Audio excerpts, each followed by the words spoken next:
Hi everyone and welcome to Switched On. My name's Paul and today we've got a review of X-Morph Defense on the Nintendo Switch to bring you from the lovely guys at X-Morph Studios. So a big thank you to them for this review copy. Now if you like this review and you haven't already, please drop me a like and subscribe below. Most appreciated. Thank you very much. Now then, I love films where the bad guys win. Empire Strikes Back, Usual Suspects, Seven. What's in the box? Marvellous stuff. Now video games tend not to go down this route, and it's something that makes X-Morph Defense intriguing, as you take on the role of the alien bad guys in this tower defense come shoot 'em up mashup. Does this role reversal make X-Morph a more interesting game? Well, let's open the box on this one and hope it's not the severed head of our alien wife.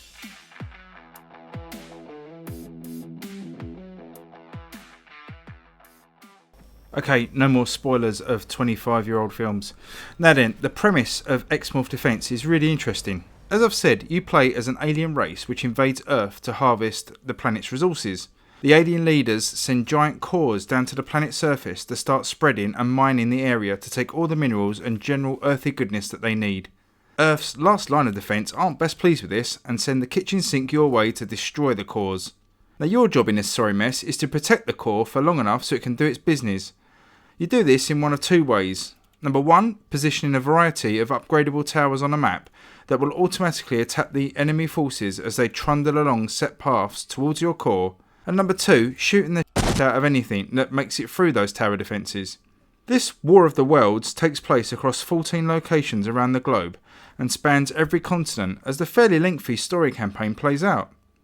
In addition to the main campaign, there is also an endless mode and a few standalone DLC campaigns available to download from the store already, which adds even more longevity to an already quite substantial package. So what I normally like to do in these reviews is to look at some of the ups and downs which will help us form the final score.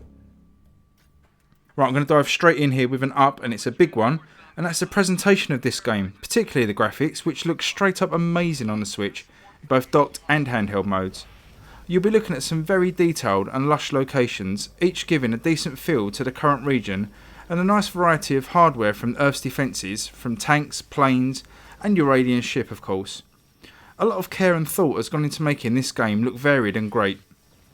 Sonically, X-Morph does nothing too amazing, but the sinister voice of the alien fits the atmosphere well, and even if your opposing number, the hapless general of Earth's defence, is an irritating moron. Now I wanted to give this next section its own up, even though it's kind of related to the first one, but that is the particle and physics effects in this game.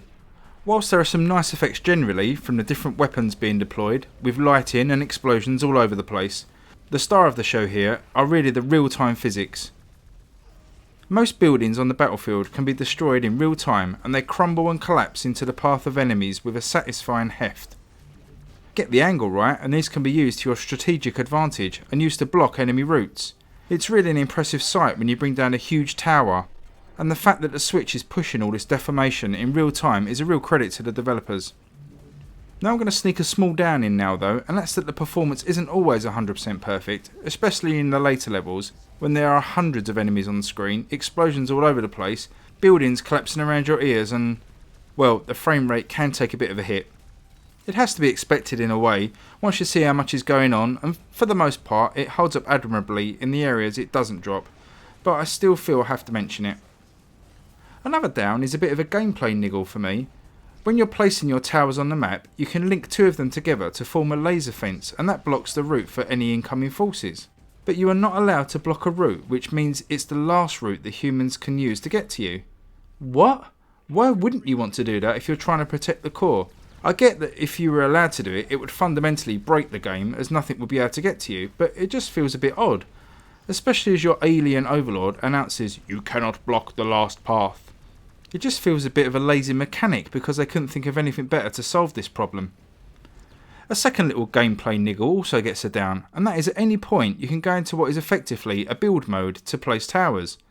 That's fine, but the issue is, whilst in this mode you have basically double the movement speed to get around the map, but more importantly you're also invulnerable to any attacks.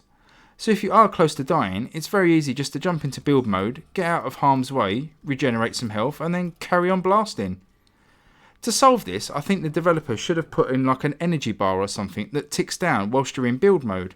This would stop you being able to do it willy-nilly and also add a layer of strategy to the game, as you would have to pick and choose your moments to build new towers. Thankfully, controls are handled very nicely in the game, and this gets an up. Everything feels responsive, with the left stick moving your nippy little ship around, right stick fires your current weapon in the direction you're pointing at, and the shoulder buttons swap between the 4 different weapons. Holding down the right trigger allows you to build up a large special attack. This is generally used for bringing buildings down. As the later levels approach something akin to a bullet hell, you need the controls to be responsive and tight and simple, and that's what you get here. Okay, I'm going to wrap up all of the downs now by saying that this game can get a bit repetitive. Now, whilst there is a nice variety of enemies, every level in the game amounts to the exact same loop. The core lands somewhere and you have to protect it. I would have liked some variety in the setup of these levels, and yes, the story is quite interesting, and sometimes you do have a huge boss to take down, but what the moment-to-moment gameplay boils down to is quite samey overall. I've got one final up, and that relates to the value. Up until a day after launch, the game is priced at around £14, and that is decent value if you can pick it up within the offer period. After the 22nd of February, it will go up to £17.99, which I think for the amount of game here and the level of polish, it's still a fairly good price.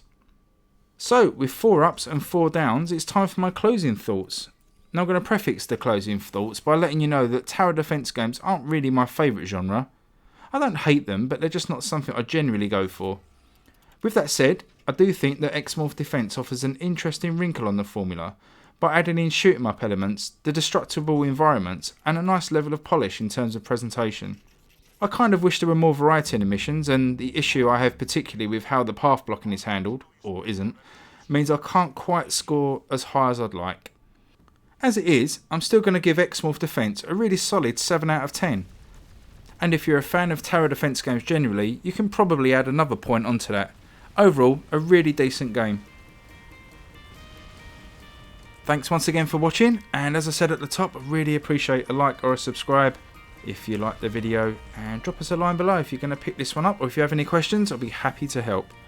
Okay, stay tuned to Switched On, and I will catch you on the next video. Thanks a lot, bye bye.